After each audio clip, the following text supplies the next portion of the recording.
Welcome into the Hot Read podcast live for Wednesday, July the 24th, filling in for the director of published content here at Broadway Sports Media. It's none other than me, producer JT. I've seized the means of Hot Read production. Easton is gone. See you later. But now I will be pulling double duty today, producer and host of this show, but not just by myself today, because I am joined by the lovely Stony Keeley of Sobros Network and StackingTheInbox.com. Stony, how are you doing today? I don't know about you, JT, but I am so freaking stoked. And yes, I censored myself because I still have respect for the Hot Read brand, even though Thank you Easton's very not much. here. Yes. I am so freaking stoked over this press conference today. And I think it's just me being excited that football is back. But I'm more excited that we finally, after all these months, we get to give the people what they want. They get the JT and Stony show today. That's what I was thinking about. You know how take the Fast and Furious movies, for example. They have Yeah. so many movies, and then they finally are like, let's just do some spin-offs. I feel like this show with us on it right now, this is the Hobbs and Shaw of the Hot Read podcast. This is the perfect spin-off. It's the nice palate cleanser, for, we didn't even really talk about why Easton isn't here, but it's a nice palate cleanser right before we get into the meat and potatoes of football season. I think people are going to really, really enjoy that. You know what? I will give you points for the analogy, but Hobbs and Shaw was a terrible movie. Was it? I've never seen it. I just thought it was, I was like, what's the most recent spin-off? It was pretty bad. Okay. So here's where I would go with it. It's like people have been talking about Universal wanting a Fast and Furious Jurassic Park crossover, and everybody's like, whoa, yes, that is insane. Today, this is like the Nashville Sports Podcast version of them actually making the Jurassic Park Fast and Furious crossover. That's what this is like. And you know what?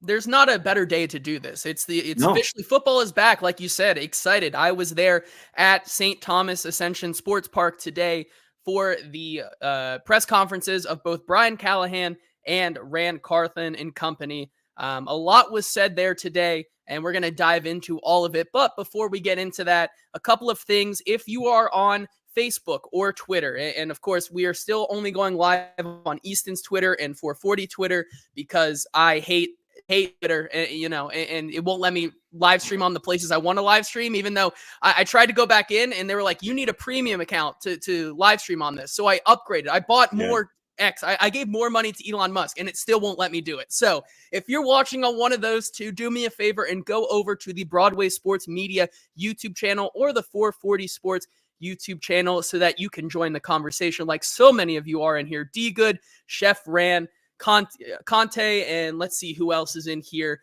Eddie Terrell. Yeah. Here we are joining the conversation today as we get into this. But I think we should, as Chef Ran says here in the comments, Easton a baby daddy yet? We should probably address why Easton isn't here. I know that right after the press conferences, Easton said, it may be time. It may be that time. So he and his wife headed to the hospital. But once again, I think this is their second false alarm. He's apparently talking to all these doctors, and they're like, yeah, we have no idea, man. Like, this baby it might be time. It might not. They have no idea. So I don't think he's a baby daddy just yet. But, anytime right now, it could happen later on today. It could happen tomorrow. But, we're going to keep on trucking here. He was also there, got some footage as well today. So we both were there, and we're just going to jump right into it today. A lot of things to get to. And I think it was really important. As Easton says, even when I'm away, I'm always watching. Great. Hey, we gotta give Easton his due. Okay, we had the show at Memos. It was 2 weeks ago at this point? I think. Yeah. He was on Baby Watch then. That man was live on the air, drove all the way out to Mount Juliet to do the show with us, checking his phone, and we see him get up during dinner. We're all kind of chumming it up, having a good time after the show, and Easton gets up and darts out the door, and we're like, it could be go time at any moment. And this man is still making it a priority to be here for the Hot Read podcast at Memos. This guy, you want to talk about love of the game, give Easton his due. Yes, for sure. And now when the content is more juicy than ever and it's fresh, he decides to then walk away from it. So it's a double-edged sword for him. But yes, he is as committed to the grind as any of us, and it was very much of a grind because it was a lot of just information that they were throwing at us today from Brian Callahan and Rand Carthen, and we can jump right into the first part of what Brian Callahan kind of came out here and said today. He wanted to get first things first, here's who's going to be with us at the start of training camp, who is not, who's going to be on the physically unable to perform list. And it was a pretty short list, but I think one of the two is an interesting conversation to have. We do also have the clip, so we'll be playing it here, but we can just talk about it first as Colton Dow will start on the physically unable to perform list. I think that was, one of those that wasn't surprising, about him this kind of through OTAs and this offseason. It's really been much of the same that, yeah, he still has a ways to go before he can even see the field. And then Brian Callahan added another note to the list of people who are going to be on the physically unable perform list. And we can play the clip now where he talks and dives a little bit more in depth to it. PUP players that'll start out that way will be Colton Dow, obviously he'd be on reserve PUP to start, still coming off his ACL. And then MPF will be on the active PUP, which should be, a couple of days as we start. So just to clarify for him, just so everybody's on the same page, his injury is not, his PUP is not related to his shoulder. His shoulder has been cleared, it's healed. It's related to a cleanup. He had a cleanup surgery in the offseason after the first couple of weeks of our program, and had a little issue to clean up, and really that's what that is. And so he's just coming off of that. Should be good in a few days' time, but he'll start officially on the active PUP. So other than that, everyone else is cleared and healthy and ready to roll. So we're in a pretty good place health-wise. We'll have some guys that we manage over the course of training camp in terms of load and guys that are a little bit older and all that stuff. But other than that, we're healthy going into camp, which is where you want to be, and I'm excited to get rolling. So it looks. So NPF is starting on the active PUP for this Titans team, which I think was a little bit of a surprise considering that through OTAs we kept hearing that he's nearing a return. And now it was important to note that Brian Callahan also did clarify, like he said there, that it was a cleanup procedure on his knee, not the shoulder. The shoulder is cleared medically to go. It was a cleanup on his knee, which I thought was pretty interesting. But I think it does bring up an interesting discussion that we kind of talked about last week on our show. Who has the most to gain in this right tackle race for the offensive line?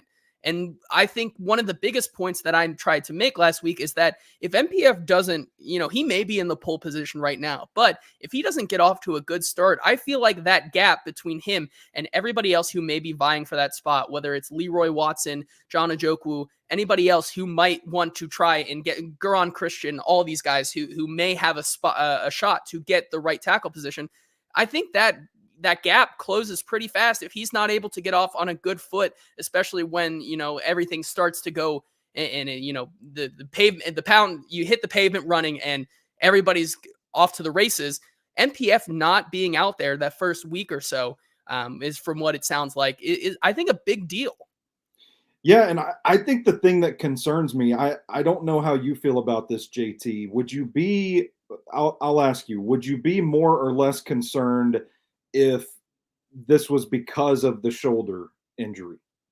Because I don't know how to process, well, if the shoulder's just still not ready, maybe that's one thing, but the fact that there's something else going on that even required cleanup to begin with, I don't know. I don't know enough about the situation to have like a firm opinion on it, but my gut just reaction, emotional response in the moment is like, dang, he has something else going on that's keeping him from getting on the field. That's a little more concerning to me. How did you process that aspect of what Brian Callahan said there? It is mildly concerning, that these kind of things are going to keep him continuously off the field. When you talk about guys like Leroy Watson and John Njoku and Jalen Duncan, who have been there every single day and already have started kind of building that chemistry out on the field with Bill Callahan. It sounds to me like in this scenario, MPF has really not been able to do a lot of the things that these other guys vying for those spots have been able to do. And we're still just kicking the can down the road until MPF is full and ready to go. And so while Brian Callahan may shrug it off like it's no worry, I think that, with what he said today, and what you kind of said, these kind of different injuries, even before the season starts, are going to add up. And so is NPF, who is in the pole position, deserving of that spot, despite maybe at a moment's notice having another nagging injury like come up? And as Chef Rand says, sounded like it was a cleanup on the shoulder. No, that's what we initially thought. And then Paul Kaharski thought to ask later on and asked, so was it a cleanup on the shoulder or was it something else? And then Brian goes back and says, the shoulder is medically cleared, but this was on his knee. So he has a little bit of nagging knee injury that needed surgery to clean up. And then he said the shoulder was good to go regardless.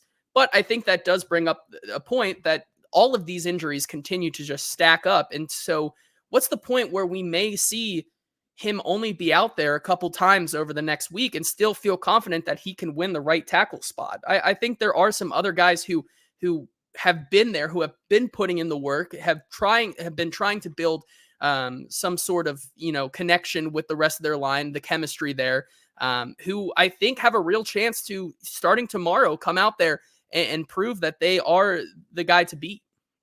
Yeah, so I'm glad I'm not alone in thinking, like, just perking up a little bit at that, like, oh, it's not the shoulder. We've got something else going on here. I don't know, JT. You say NPF is in the pole position. I'm not at training camp like you guys are, or I'm not at the OTAs like you guys are. I have had my tinfoil hat on all spring, ever since I found out that John Ojukwu was getting the reps with the first team at right tackle. I think it's his job to lose, and I think NPF was the main contender to that spot, and now I think this might put a little bit of separation between the two. But I think Brian Callahan also threw an interesting wrinkle into this conversation at his press conference today, too, when he started talking about Jerron Christian and Leroy Watson and how a lot of the depth guys are being trained for both sides. So it does kind of make me think, and Chef Rand brings up Jerron Christian, too, and Leroy Watson, is that, they might be in play at right tackle.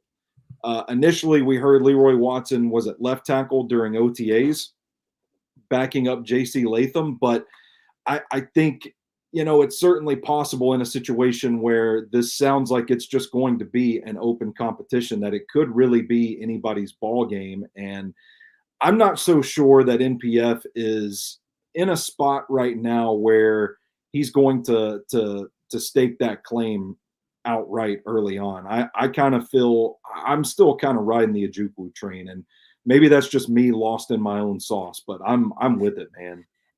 I think it's a fair point to make there that, because we haven't seen him, I think that when I say that NPF is still in the pole position, it comes from not the results that we've seen, but rather from what we've heard from Bill Callahan himself. It seems like Bill Callahan wants, like, he is trying his hardest to hold on to MPF is going to be the right tackle. But as much as Bill Callahan probably gets final say, you can't ignore the fact that he continues to miss more and more time. And I think that at some point it's going to tip over and lead to other avenues, like you said, like a John Ojukwu, who has looked pretty good out there. Another guy like Leroy Watson, who, he prides himself on his versatility. When we talked to him, that was one of the things he said was his favorite part about his game, or what separates him from the rest. And that connection that he has, Bill Callahan, I think may come into play here as we get deeper into training camp. And I'm glad you said that, because there were some interesting comments today about Watson and Christian both having familiarity under Bill Callahan and kind of being the elder statesman in the room. And it does kind of make me think that this staff is leaning towards a more experienced right tackle. Maybe they don't like the idea of John Ojukwu going out there, Jalen Duncan going out there, and they want NPF to be that guy because he is experienced in the NFL, not under Bill Callahan, but he is experienced in the NFL. And then you have guys in Watson and Christian that have had real reps and meaningful NFL action under Bill Callahan. It kind of strikes me as, maybe they want someone with experience in that role, and that may be the ultimate demise of Ojukwu mania, as I've coined it. Well, Ojukwu mania may continue on because I think, like you said, it's going to be a battle. And I think, as Brian Callahan said today, and we have a little bit more about that right tackle race later in the show, it's going to be a battle for he even said maybe even until week 1. Like, he may not claim a starter until then.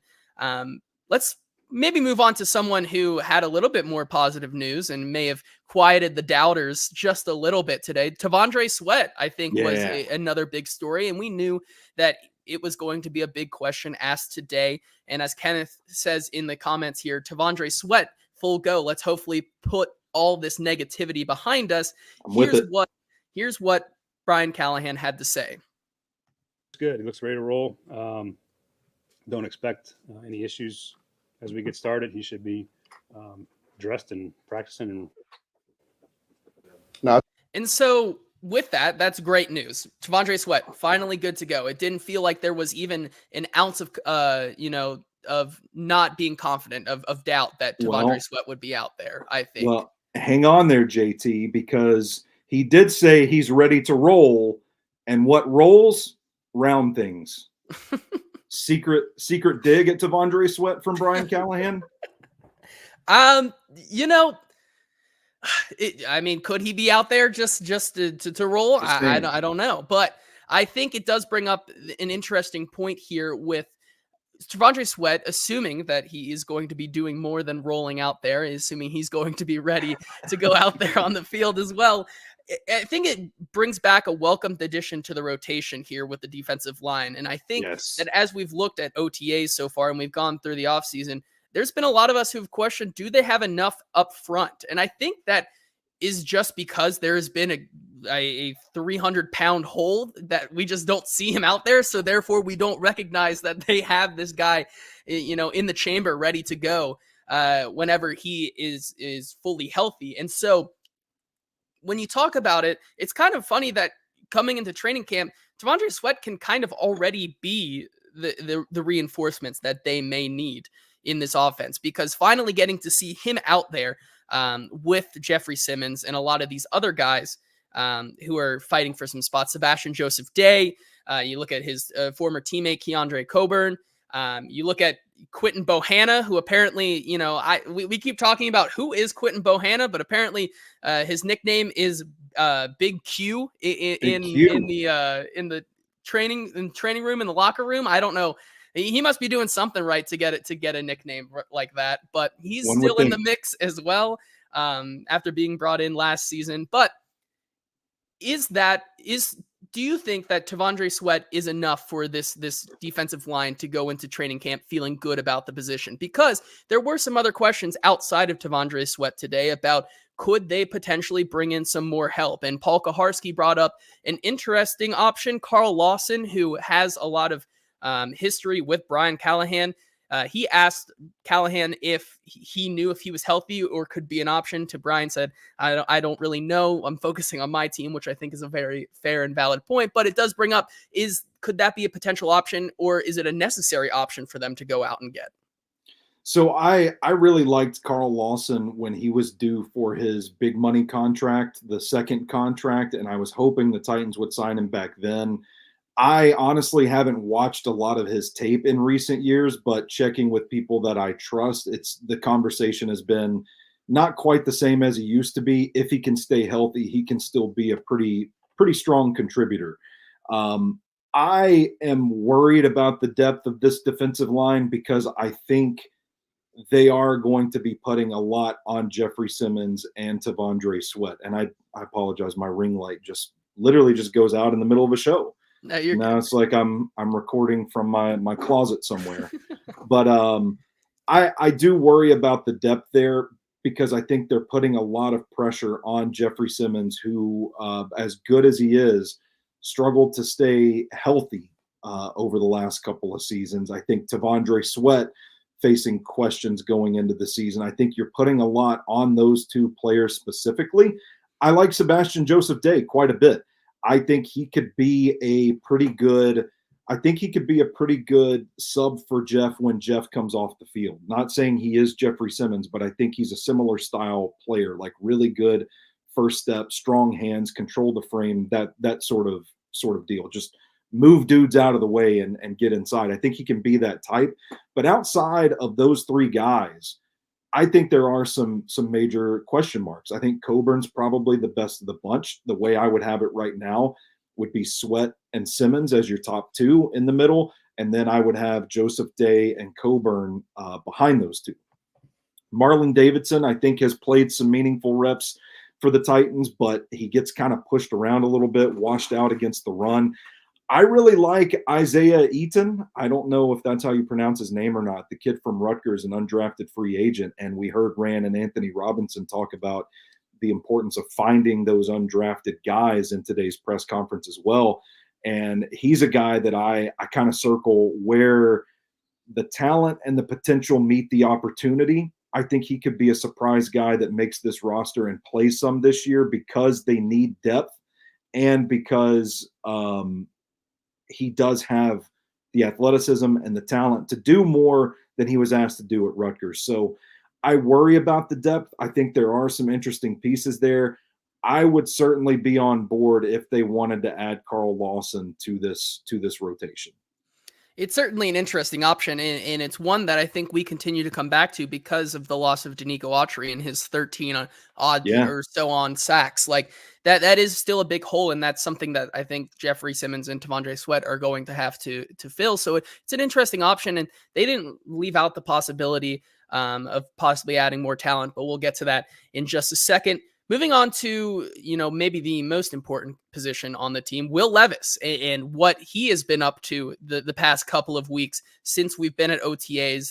This is a big storyline that I think I've been following and really want to see pay off, in some form or fashion once we get to training camp and the actual practices starting tomorrow. What has Will Levis been up to since OTAs? It's kind of a callback to Brian Callahan and what he said earlier on that said, OTAs in this offseason is really for Will Levis to start tweaking some things and putting some things together so that when we get to training camp, he can, be fully ready to take on this role as the number one starter and the guy for the Tennessee Titans. And so we asked Rand Carthon and Brian Callahan about what you've seen from Will Levis since the break in the offseason here, and how was that going to translate to training camp? And here's what they had to say. I think he was great. Just he's growing as a leader, finding his voice, being empowered, just in terms of what the coaches allow him to do and what he's been asked to do. My only drawback from this offseason with him was that I didn't get invited to Cabo. So that was my only beef with Will and what he's done this offseason. Significantly different? No, but it does change. I mean, that's an accurate observation, is that, now we're getting ready to go play. And a lot more of it is about making sure that our offense and our team is ready to go play football.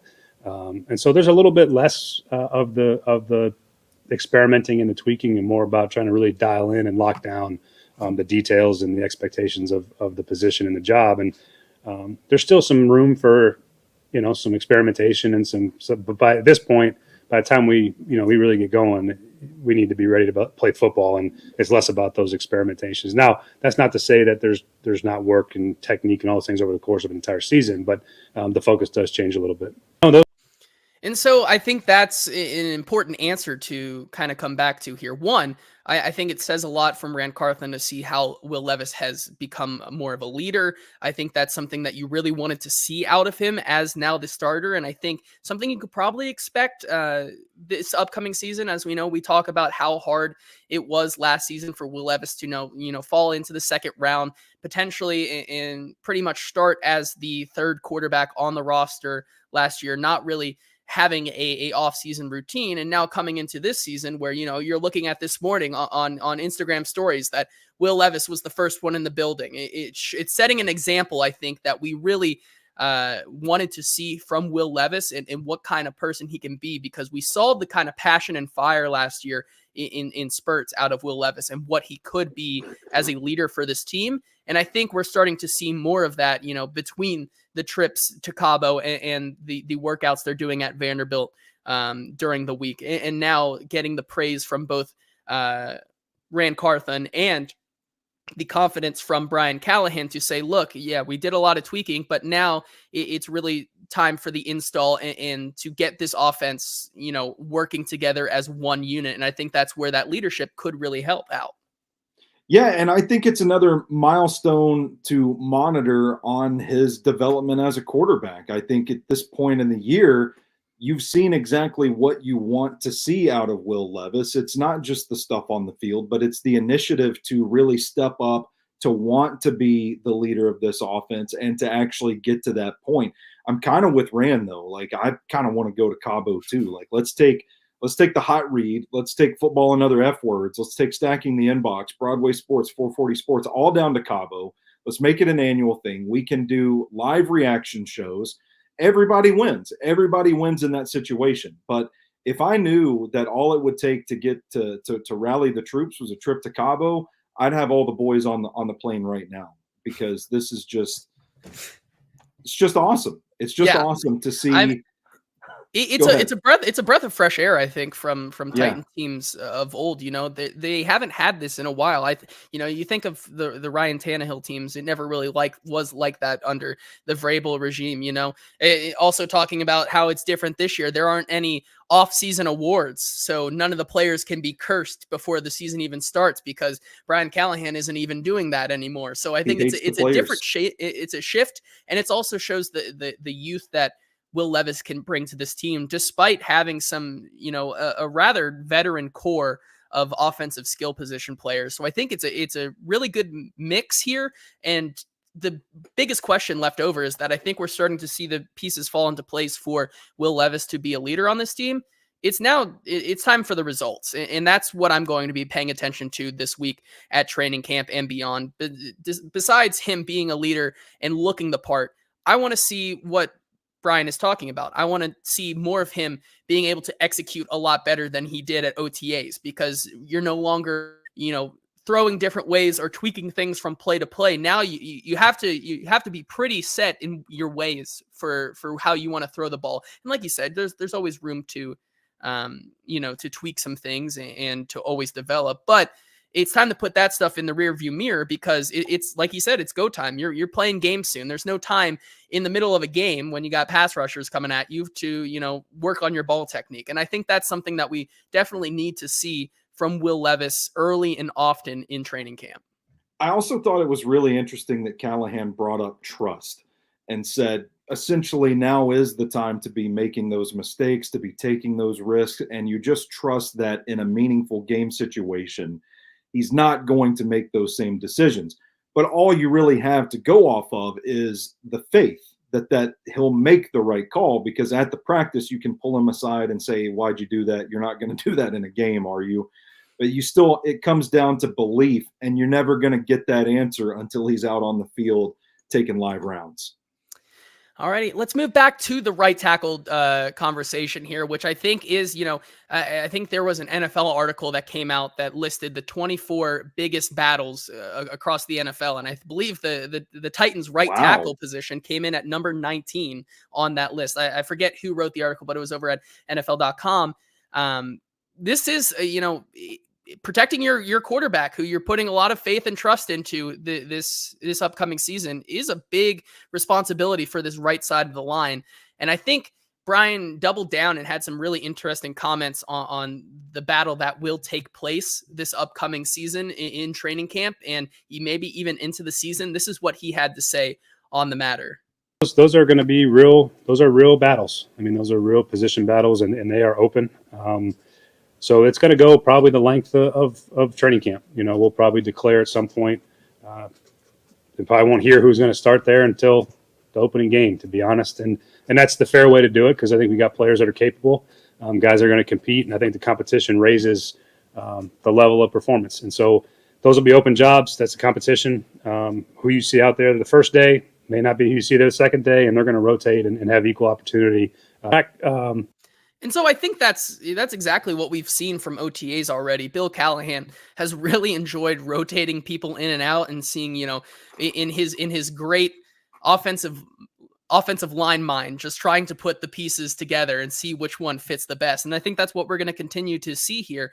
And so, for good news for you, Stoney, it doesn't seem like, unless there's going to be a disastrous injury, which we don't want to happen. But outside of those forces that you cannot control, it seems like there's not going to be a time during this training camp where the John Ojukwu train ever loses steam. It seems like it's going to go all the way up to the buzzer, so you can keep hope for the entirety of training camp. Man, it's going to be so good for the brand if we get to Chicago and their trots John Ojukwu out at right tackle and be like, see, I told you guys all along. I think it's interesting that he made sure to include right guard in those comments as well, because I had pretty much chalked it up that Sadiq Charles was going to be this team's right guard. It's nothing really against Dylan Radins. They've stated this offseason that they see him as a guard. I think he's more athletic than Sadiq Charles, but I feel like Sadiq Charles has an element of power to his game that Radins might not have. And I think in this new gap scheme under Bill Callahan, I feel like Charles is more tailor-made for what he wants to run. And I thought that gave him the leg up pretty clearly. Like I believe I said on Football and Other F Words not too long ago, Charles is going to be the starting right guard. But it sounds like things are a little more open there. And yeah, Chef Rand brings up Daniel Brunskill as well, who has experience there at right guard, played pretty well for this team last season. I kind of think he's going to be the backup center, though. I don't know if he's going to be in the fold at right guard. So what did you think about that and that race? Yeah, and I think that it's unfortunate that the guard position kind of gets put to the wayside because we put so much emphasis on tackle. It seems like the last couple of years for the Titans, it's like the offensive line has been so bad for the last 2 years, but it's always because the first domino to fall, which is the most important one, is the tackles on the two sides, and so then it's like guard is whatever. But no, it's just as big of a battle there. I think you really can chalk it up to 3 or 4 guys. I think, like you said, Sadiq Charles is probably in the pole position there if we're kind of just ranking them right now, because, he was the guy they go out and sign in free agency along with their other big gets early on, has the connection to Bill Callahan, some guy that he knows and he trusts already. But then I think you also have to, like you said, it's not out of the possibility that Dylan Radins is able to kind of, finally shifting fully to that guard style after playing multiple positions on this team over the past couple of years. Between that and also just bulking up and looking more of the part, I think, from OTAs, I think he's got a decent shot. And like you said, you can't really count out Daniel Brunskill either in this conversation. He played the position last year, and despite them still probably needing some depth at the center position and maybe possibly kind of moving him to be that, he still was able to play. He probably was one of, if not the best offensive lineman that they had last year on that line. So I think he can continue to play at that level if they see that he may be the best option there. But as Callahan also said, you need all your linemen, which is unfortunate in football nowadays. You need all of them. So either way, like I think all these guys are going to find a role on this team. It just depends who ends up starting week 1, which sounds like we're not going to really know until week 1. So that'll be a fun race to watch. And now we can move on to some other things about how Brian Callahan views this team, kind of expectations for this team, and some other things that we brought up with Brian Callahan and Rand Carthen today. The first one is about load management and kind of talking about both L'Jarius Sneed and some of these other veteran guys like DeAndre Hopkins and Jeffrey Simmons, these guys who, are not going to be out there busting their butts every single day of practice, like, because they're pretty solid in their position on this team. They've got it good. They're not in danger, but I think Brian Callahan had a really interesting answer about in what it says about this new kind of health and management team that the Titans have put together in this new regime. So here's what he had to say about that.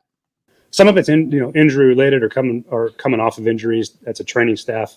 That's Todd and his crew kind of advising on when those guys might need to be pulled back.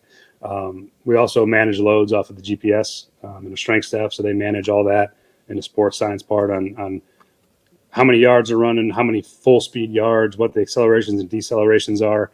Those things all get factored in. Sometimes a guy will come, you'll end up in maybe the third period of practice, and he'll have sort of redlined, if you will, on some of that GPS stuff. And Zach will come over and say, hey, he's done for the day. And then we shut him down. So there's a science part of it that's tracked. There's an injury part of it from the training room. And then sometimes it's just a good old fashioned guy needs a break, but for the most part, we try to base as much as we can off of whatever data we've received and what our training staff sees in the rehab processes. So that's a really interesting one, because if you would have told me that would have come out of someone's mouth at a Titans press conference over 365 days ago, I wouldn't have believed you. It's really interesting to see how they've kind of embraced the analytical side, especially in the medical portion of the game, with a lot of guys on this team who, bring some of that risk/reward with them in the injury department. L'Jarius Sneed, who they touched on as well, saying that he's going to basically be on the same program he was in Kansas City because it works for him. He didn't miss any games or any time at all last season. Therefore, why would we change that? We have a plan that works for him. Even though you're not going to see him out there, you got to trust us that, we're doing what we need to do so that he can play in the meaningful games and not just on a random Thursday in training camp. But I think he does bring up an interesting point that this can kind of give you some more optimism for some of these guys like DeAndre Hopkins and Calvin Ridley, who have had some injury, history. Guys like Jamal Adams, who I think is a big question mark. It kind of gives us a little bit more trust and faith here that this team is going to be able to manage them, to have them effectively help out in these games that actually matter. Well, I think anytime you have more information, you can make better decisions. And this allows them to do it on a case-by-case basis where they can look at the player and they may need to pull him from a practice. They may need to keep a closer eye on somebody. This is further integration of science and sport, man. This is like cutting edge stuff. I assume it's cutting edge stuff. This could have been in the league for the last 10 years, and we Titans fans. Yeah. we don't know. But I too was enthralled by that. Just like my jaw almost hit the floor when he was openly talking about that. And it's such a breath of fresh air. And I don't mean to keep piling on the previous coach, but this is just such a welcome change of pace for a press conference that we're actually, think about it. Like, we're making an entire show. We're 42 minutes in just talking about the press conferences today. Don't know that we would have gotten that in. I think last year we would have made it to minute 35 and we would have said, are we is that all we have to say about Dr. Gibby winning offseason award? Do we have anything else to talk about besides that? Otis Reese, could be a sexy option this year. He won the award last year, one of the Mike Vrabel offseason awards last year. No, but I think it's interesting, and it shows the new direction that this team is going. Yeah, and just the willingness to actually share it with the press, with the media, so that we can ultimately relay this to Titans fans, and we can have more thorough, deeper conversations. And I think I don't want to get on a sappy soapbox here, but I think this is how you build connections with your fans. And I think this is the kind of thing that's really going to endear the sickos that are watching the press conferences and keeping up with all the tweets. Like, this is going to endear Brian Callahan to those guys. Maybe he's playing a little bit of 4D chess here. He's just like, man, if I give these people so much and they just learn to love me, then they'll never ask me a bad question in my life. I don't know. But I'm going to take it. There are some people there who I don't think they would really care. I think they're going to ask the questions they want. But I think that's fair. I think it's a breath of fresh air. And before we move on, we do have some news to break here, I think. We do? Did they sign Carl Lawson? No, they did not sign Carl Lawson, but at Easton Freeze, he just announced 19 minutes ago that it is indeed baby time from his Twitter. Wow. So how about that? So we're going to continue moving on here as Easton has a child. We're going to talk about playing in the preseason and expectations for this team. Clearly the more superior and more important thing going on right now. Brian Callahan, I think, had some interesting thoughts today about the preseason and how they're going to attack that. I think he did make sure to note that, in some form or fashion, that the starters are going to play some meaningful snaps in the preseason because of how new a lot of the players are in the scheme and just everything has not really been has not been coming together yet, and they're going to need the preseason to make sure that it all meshes. And I think that was very important from him to say that today. He wouldn't go as so far as to commit, they're going to play this much, this game, whatever. Right. But he said that most of the starters are going to get some snaps in all 3 games. And especially going up against some of those matchups, I think it might make some really entertaining preseason football upcoming. But then he went on to talk. We kind of asked him about the expectations of being a first-year head coach, and are you setting those for yourself in your first year, or what is your main message and goal for your first year as the head coach? And this is what he had to say. I try not to look too far ahead, but I would like to see an efficient offense, an offense that looks like we know what we're doing. The style of defense, you want guys to play within the scheme. You want to see the competitive nature, the attitude that we're looking for, the soundness of the scheme. I think that we're going to be a really competitive football team, and to put a number on wins or losses or expectations, I think a lot of it still remains to be seen. We have a lot of work to do to get to that point, and I'm excited about the work and the process to get there. And I want to see us get better every day ultimately. And it's a cliche and it's a coach speak answer. I understand that, but that's the truth, really. I mean, I haven't gone much past my meetings this afternoon. I have to get ready for. So I'll let you guys determine what success looks like. Man, we're looking at, and as Zach says in the comments, it is Dada time. It is time for Dada Easton. Nice little what a callback. Easter egg. Yeah, right. If you're a longtime listener of the Hot Read podcast and the 440 Sports Network, you know of the legend of Dada Easton. But I think that answer was really, even though he calls it a coach speak answer, it was very much clear to me his first part, he felt very passionate about, if there's one thing I want to get right this year in my first year, it's having a successful offense. And I think that stems from him, being behind a Zach Taylor, kind of front facing offense where we continue to kind of peel back the layers and see how involved Brian Callahan was in that, in the creation of their scheme and their play calling. And I think that really spoke today that because that is on the top priority, it kind of feels to me that Brian Callahan wants to silence the doubters and say, it wasn't just because I was with Zach Taylor and we had Joe Burrow. No, I can really run an offense, and I can be a play caller, and I can be one of the best in the league. And I think that is, if you're a Titans fan, you really, if there's anything you want to see out of this season, it's probably this, winning is nice, but with the team the way it is, seeing the success of Will Levis and having like a top 15 above league average offense is probably the next best thing, and something that you haven't seen in a long time. Well, I think it reflects a deep understanding of what is successful in the NFL as well. I think Brian Callahan is not trying to force a square peg in a round hole and saying, while everybody's going to zig, we're going to zag. It's no, let's go get some horses. Let's get some thoroughbreds. Let's revamp, add some juice to this offense. And if we can execute on it, and if we are an efficient unit, and if we do make plays and we can pass the ball, run the ball, if we're unpredictable, if we're multiple, if we're doing everything that the other successful offenses in the NFL are doing, we are going to be successful as they are as well. And I tip my cap to that. The question I had for you as a resident Bengals fan, do you know if Cincinnati under Zach Taylor played guys in the preseason as well? Is this Brian borrowing from that system, or is this Brian branching out and doing something different? Because if they did play guys, I think it's interesting to note the Titans fans will quickly grab that and they'll say, oh, well, under Mike Vrabel, the Titans sucked in week 1 and it's obvious they didn't get any practice. But I mean, the Bengals aren't exactly fast starters under Zach Taylor the last couple of seasons as well. So what's really the impact? And that's the reason I would ask you if you knew.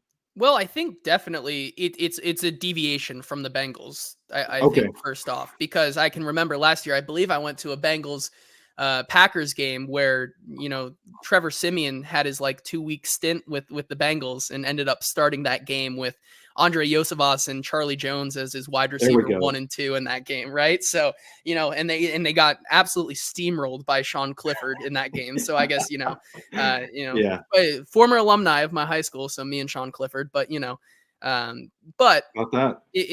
They weren't rolling a lot out there. But I think it is also kind of different circumstances. You look at that with the Bengals last offseason, you had Joe Burrow hurt through all of training camp and was still kind of recovering at that point, something that they didn't want to rush back.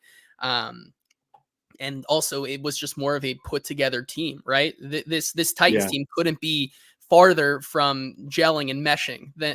They might be the least the team with the least chemistry right now because of how many just different parts they've kind of in this Brian Callahan new system have kind of tried to force together, and it's going to take some time to mesh. And so whether or not Brian Callahan wants to play these guys or not, I don't really think he has a choice, because it's really just not a factor of if they can. It's when will this team start meshing, and I think it's important for them to start meshing as soon as possible, even if that's a drive or two in the preseason games. And Zach has our backs in the comments there, saying the Bengals did not play their starters. Somewhere, not today, Callahan said this is why they'll play. And I typically tend to agree in that philosophy that, I mean, you can't just not play guys and get them no work whatsoever and expect it to go well. And we've seen the results of that. Week 1 against the Arizona Cardinals immediately comes to mind. So I'm for it. Like, get the guys out there. Get them good and loose. And man, I'm trying really hard not to make any dirty jokes because I respect the Hot Read brand so much. But get them out there and stretch it. Yeah, get them loose. Get them. Start molding the clay, I guess you could say. Get some what work you can do with this team. The last one in this group of clips here to talk about is, I think, interesting to talk. There were some things said today in this press conference that seemed a lot different, but also made some callbacks to maybe seasons of old. And this was discussing Rand Carthon and Brian Callahan's kind of viewpoint on who gets the final say over the 53-man roster during training camp. Like, where's that going to come from? And I think, if you do have PTSD to last offseason, you may want to cover your ears for this. You may hear some buzzwords that you may not like. But here's what Rand Carthon had to say about who's going to get the final say. Other people at all positions. We were just talking, about bringing some guys in just to kick some tires and, see where guys are. Our roster isn't set. Obviously, we don't have to have the roster set till September. So we're always looking to improve at every position. And so on top of that, I think this was another very interesting point.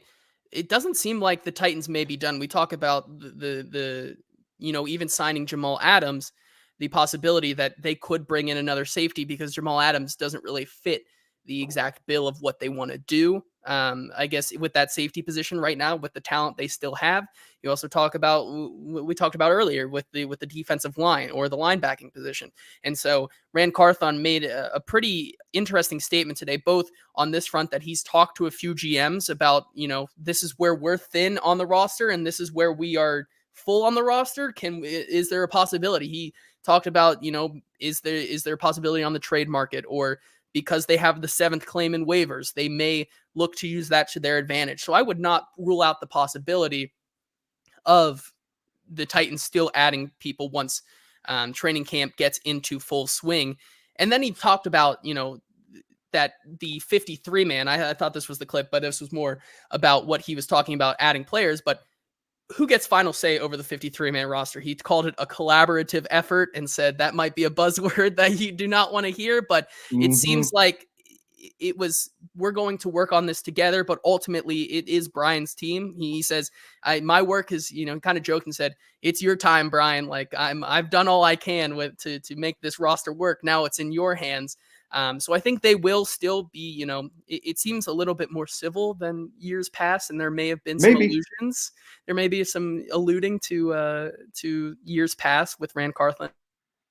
Well, maybe he heard that some of the staff, but I think that is interesting to see if, once they start getting into training camp, right, and you have these guys, and it just seems that it's not working, you know, and some things still feel a little flat with this team in some areas. Do they start hitting that waiver market in the trade, you know, hitting the phones hard? That'll be an interesting idea or story. Yeah, and I thought it was interesting that Anthony Robinson flat out said this. I'm sorry if you said this. You cut out on me there for a minute, no worries. so I don't know if you said it or not. But he talked about like being willing to make the roster decisions as you go and kind of see how things are playing out in camp. And I think that's probably the right way to approach this thing. I don't know. You know what talent pool is out there right now, and you would think, you know, if you really want that position, you can go get it right now, but you don't know what's going to open up. Maybe you think you're okay. Maybe you give some of the young guys a chance to prove themselves. I think it's probably best to just roll with the punches and adapt to the needs of the team as they evolve. And I keep saying I don't want to dogpile the previous regime, but you like the honesty and how refreshing it is from this regime. Yeah, I do agree. 2 more clips here before we get out of here. The first one here is about one of those players they just signed, Jamal Adams. Obviously, this was the first time we got the chance to talk to either Brian Callahan or Ran Carthon since Jamal Adams was signed by the team. This is what he had to say about the safety. Mentality that Jamal brings when he plays. He fits the system that Denard needs. We needed some pieces at safety. He's really versatile. He can do a lot of different things. He's played some big nickel packages. He's played some dime linebacker. We'll explore those roles for him as camp gets going, but he's got a really versatile ability to help the defense in a lot of different ways. And then, you know, the mentality that he plays with is unique and it's fun, and we need that on our defense as well. So excited to have him on board. Obviously, we haven't had a chance to take a look at him yet. It'll be my first time as a Titan. Obviously, I played against him for a couple of different times, and he's a real problem, and he's had battled some injuries as of late, but excited to have him here.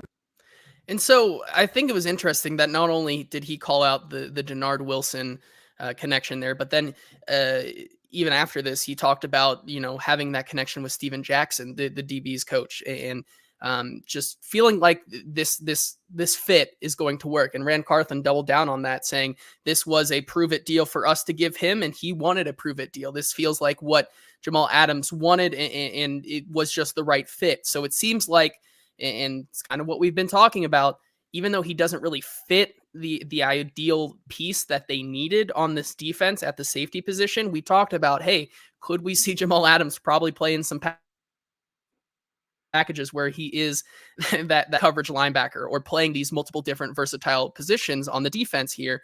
And as Brian alludes there, that, you know, they're going to explore all options for Jamal Adams on this defense.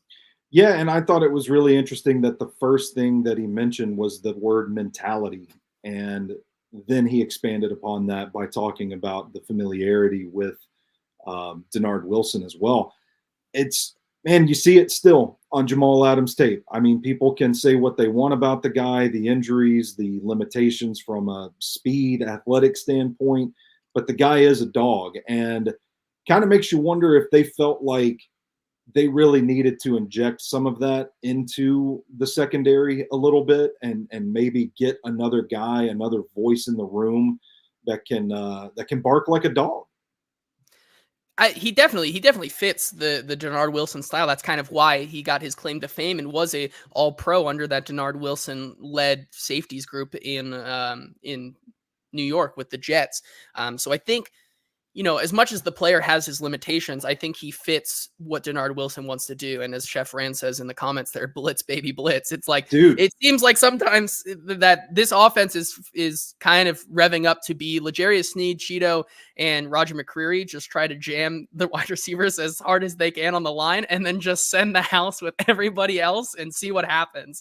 And that aggressive style of defense, you know, it's high risk, high reward sometimes, but it seems like it's those little pieces Denard Wilson has picked up along the way, from the aggressiveness to try to make turnovers in Baltimore to that blitzing style that he kind of picked up with the Philadelphia Eagles. It seems like he's creating this new and unique defensive scheme that only works if you have the right dogs to play it. And seems Denard Wilson between L'Jarius Sneed and Jamal Adams and a lot of these guys, they're picking up some really aggressive players. Man, I can't wait to see it unfold this fall because I, like a lot of people, I'll hold my hand up. Like when I first heard the news that they had signed Kenneth Murray, when I first heard the news that they had signed Jamal Adams, I wasn't all that thrilled about it. But as I watch more tape and I kind of see like, they're not going to ask Jamal Adams to go back there and be the center field safety and cover anybody that comes through his zone. You know, I don't think they want situations where Jamal Adams is one-on-one with like Zay Flowers or something like that. I don't think we don't need an it's an interesting point, right? Because their other option was what they had last year in Jack Evans playing on Zay Flowers. So it's like it still doesn't fix the problem, but you're interested to see that will they be able to maybe circumvent that through kind of a different scheme with the personnel they have now. And it's like with Kenneth Murray, I don't think you want him out there one-on-one with Christian McCaffrey or Travis Kelce or something like that. But the more you watch of these guys and the more you hear the coaches talk about how they view these players, you start thinking like, man, they can send Kenneth Murray up a gap and pressure a quarterback. They can blitz Jamal Adams. Like these dudes, you might not be excited about the signings at first, but I think part of that is projecting them to fill a need that the Titans aren't looking at them to fill, if that makes sense. I think they're going to be specialized roles, and I think they're both going to be heat-seeking missiles. And you hear, like Chef Rand said, blitz, baby, blitz. I mean, this is going to be a defense that you have the secondary locking down that part of the field, and then it is just predicated on pressure. That's how the Baltimore Ravens defense has worked so well for all these years. And if Denard Wilson is going to borrow from that philosophy, then it is going to mean simulated pressure, getting to the quarterback however you can, and locking down the outsides. And sounds pretty nice to me. Yeah, I agree. All right, the last clip that we have here before we get out, some odds and ends at the end here. But I think this one is really interesting, and it revolves around a player who has had an up and down offseason so far, and that's Treylon Burks from the he's running over like 2,000 yards or whatever in one practice. He's leading to, oh my God, he's running. He's the gunner on punt. He has had an up and down offseason media-wise, and so with the additions of the 3 wide receivers above Treylon right now, this offseason, we asked Rand Carthon about Treylon Burks' role and how he's handling kind of everything that's going on around him. And here's what he had to say. He sent us a picture, during the offseason, this little break here, showing his new physique. He came in and he really took to heart the conversation that he had with myself and with Coach Callie, and he's completely bought in. I've messaged with him, throughout the off season, and I think he's in a really good spot. And again, we added Tyler, we added Calvin. Obviously, D-Hop was here, but for a young guy like that, he has vets that he can learn from. And again, with him and his size and his speed and his explosiveness. And now, he can be an X, he can be a Z. Tyler's primary spot is probably going to be the F. You know what I mean? So I'm expecting, things from him and just his unselfishness. I know it was some talk about him taking gunner reps, but that was because he wanted to. And he wants to prove that he can stay healthy and play top level. And so I think that's really important, that last note there. It's kind of been Brian Callahan's philosophy this entire time. If you make the roster, you're going to have to find a place to contribute, whether it is on special teams or on the offense or defense. And I think that says a lot about Treylon Burks as a guy who's kind of been pushed out, not too far removed from being a first-round pick, as a guy who still knows kind of where he's at right now in his career and wants to make the most out of it. So him volunteering to kind of take some of those gunner reps, I think shows a lot about Treylon. And before the clip started, it got a little bit cut off. Rand talked about him, kind of growing up and kind of maturing into what it is to be a NFL veteran almost, 3 years into the league. It's getting pretty close to calling Treylon Burks a veteran. Yeah. Only a year or two away but I think it still, shows that there is a role on this team for Treylon Burks. It may not be the role that we all envisioned 2.5 years ago, but they have a good understanding of who he is right now with this team. And I think it comes back to the philosophy that this year is kind of a prove it. Can he be, a serviceable wide receiver too, in case they do not end up re-signing DeAndre Hopkins or, Tyler Boyd on the 1-year deal? Can he be a option throughout the rest of his contract? And I think that's kind of what they're setting out to prove. And Chef Rand says in the comments, sending Rand them progress picks. Well, we don't, it's not just that he got the progress picks. This was something that we found, I guess Easton said, we got to show the picks today. And so dude, Treylon looks totally different. This is for reference. This is what Treylon looked like last training camp or, earlier last season. Mm-hmm. This is on his Instagram. Dude is jacked now. And so like when Rand says that he is making some progress, I mean, he looks totally different. I didn't know that a big and fast receiver could get bigger, and probably faster, but here we are. Yeah.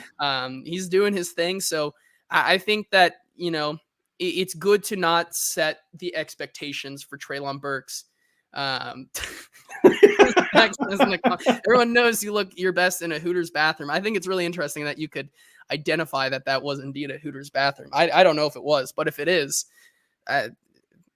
good job. That's some detective work right there for sure. I think I've been in my fair share of Hooters bathrooms in my day. It looks pretty spot on. Looks pretty spot on. But I think it really is important to set the expectations right now with Treylon where they are, which is it's a happy surprise if he is able to contribute to this team. And I think that, there, as he kind of alluded, that, Calvin and DeAndre Hopkins are going to play the X and they're going to play the X and Z roles mainly on this team. But it doesn't mean that Treylon Burks won't get some looks specifically designed for him to maybe come in and, kind of bring that change of pace to a Calvin Ridley style X, where he's just burning down the field, hoping to get by the guy and see if it works like that. And so I think that's really interesting to see.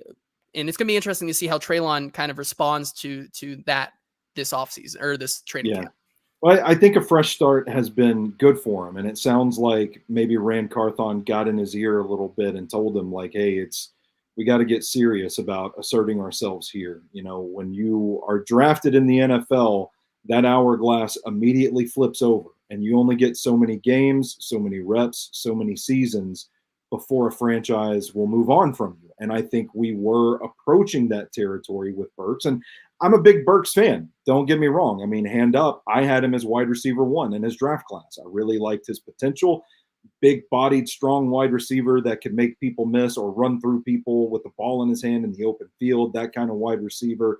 The comparisons were A.J. Brown coming out of the draft, Deebo Samuel. I mean, everybody's compared to those two guys, it feels like, over the last couple of years. But with Burks, I really did see a little bit of that in the open field, and the Titans just haven't been able to harness that yet. Now, whether or not that's because previous coaching staffs were kind of quick to give up on him and not put him in position to succeed, don't know. All we know is, the rumors swirling around. So I think it's been good for him to get with a new staff that has prioritized the passing game. It's kind of given him a new lease on life, so to speak. And from the Titans end, I think they've done a great job of positioning themselves so that it doesn't really matter if he doesn't pan out. I mean, at this point, you've got your Ridley, your Hopkins, and your Boyd that are probably going to be getting the brunt of the receiving work. You throw in the 2 tight ends, you throw in Tyjae Spears, Tony Pollard, and that. Anything they get out of Burks is just icing on the cake. And if he can be a factor on special teams, you're going to buy yourself back into the good graces of this coaching staff and see your way onto the field. So I'm all for it, man. I hope Burks is able to really turn it around and this fresh start leads to productivity on the field. Yeah, I agree. All right. Also, I think that's yes. Well, hang on. I just want to say, okay. Zach, if Zach is still watching, he's going to be thrilled that I finally bought the dongle to plug my webcam that he gave me in, so my camera's a little bit better quality now. Oh, nice. Very nice. But it happens on the same day my ring light just goes out for no reason. So now I have in the middle of a show. Yeah. So hey, you know what? We got through it, and we, talked about it. hour and change of ball here, and we're out here talking ball, and Easton's having babies. So it's always a good time with you, Stoney. Thank you for filling in for Easton. Oh yes. Zach, that wasn't my one more thing. This is my one more thing. Okay. Brian Callahan talking about the tight end room was pretty glowing. So that was going to be in my odds and ends, but since we already got to an hour, I was like, if I bring this up, if I say something, we're going to go on a 45-minute rant about how me and Stoney are kind of cooking with our theory about the 12 personnel and double back field. Like we go on forever, and maybe we will when we start to see them put the ideas to paper on the training camp field. So that'll be very interesting. I just want people to be paying attention. That's all. We talked about it 2 weeks ago at Memos, and now Brian Callahan's talking about the tight end room and press conferences. Yep. Just saying. Yep. It's out there. Well, Stoney, like I said, thank you for filling in today. Always fun talking with you. We got a lot going on here, with both this show, but then also Stacking the Inbox, your show, the Unofficial Titans podcast. Let the people know what you've been up to and what they can look forward to as we get into the training camp here. Yeah, well, Jake in the comments, I want to apologize. We never got to the Kyle Phillips talk, but we're going to have to leave that on the cutting room floor. Sorry, Jake. I got a lot of stuff on Sobros Network right now. I called Jim Harbaugh an idiot for saying Rashad Bateman's going to be a top receiver in the league. You mean John Harbaugh, or was it a piece about Jim Harbaugh on the Chargers saying that his brother is stupid for being stupid? I was gonna be like, that's an interesting angle to take. Yeah. I'd be very interested to read the piece about how John's decision was Jim's fault. I mean, as it always is, I mean, it's amazing what you can do when you're the editor and don't have somebody weighing in on what you're writing. Very true. Did a podcast previewing Deadpool and Wolverine. I did a piece about teams that the window might be closing on in the NFL this season. And I wrote a guide to self-care. It's all up at SobrosNetwork.com. Of course, tomorrow I'm going to be on Football and Other F Words. I believe, unless the topic has changed, we're going to be previewing the edge rushers. And I've been watching a little Arden Key and Harold Landry tape to get caught up to speed on that. Stacking the Inbox, Film Friday. Listen, Zach might have thought I was kidding when I told him this morning. I'm doing a film piece on Dr. Gibby because I think we are being red-pilled into Jack Gibbons being the starting linebacker for this team. They keep talking about how much he's grown, how much better he's getting, and how much they love him. So I'm like, you know what? I'm going to dig into the film to see what they're seeing because I don't think everybody in Titans media sees the same thing. Well, I mean, I was one of the people trying to shake the Titans media when Gibby picked off Wilt Levis. I said, do not post this clip. Do not do it. And they did it anyways. They're red pilling us. They're red pilling us into Jack Gibbons. That's going to be a fantastic watch. I'll definitely have to circle my calendar on Friday to watch that. Yeah, we got training camp tomorrow and Thursday. I'm assuming I will be there. I'm assuming Easton will not be. So I guess just keep to my Easton, feed. And congrats to Easton. Keep to my feed and the Hot Read feed. For all of the content that we will see tomorrow. It will be very exciting to be there for the first day of training camp. And then I probably will be back on Thursday. Maybe Easton and his child will make an appearance on Thursday's show. Maybe we'll have the first baby. We'll have the baby cam set up, if Easton is back by that time. I do want to do a baby cam where because Easton's office where he does the podcast is also for the time being the nursery. So I'd be really interested. I really want to get a cam set up so that if Easton's making a comment or something and the baby just absolutely starts crying and screaming, I want to have a baby cam because it'll be good content to add to the discussion. But if you need me on Thursday, I can do 4:00. We're just planning things on the air. Whatever, I mean, let me know. I'm a go with the flow guy. So, people, you'll probably see me. Maybe you'll see Stoney on 4:00 on Thursdays. We break down everything that I saw from Titans training camp on Wednesday and Thursday. And then, we're off to the races next week. And we have, I think, Saturday as well. I'll be at Nissan for the open practice at Nissan Stadium. So that'll be exciting. So, Tuesdays and Thursdays until we get closer to the season. And then we'll go back to the 3-show schedule. But I think that's where we're going to leave it off. Thank you once again, Stoney, for the third time. But anytime. This has been the Hot Read Podcast. We'll talk to you guys on Thursday.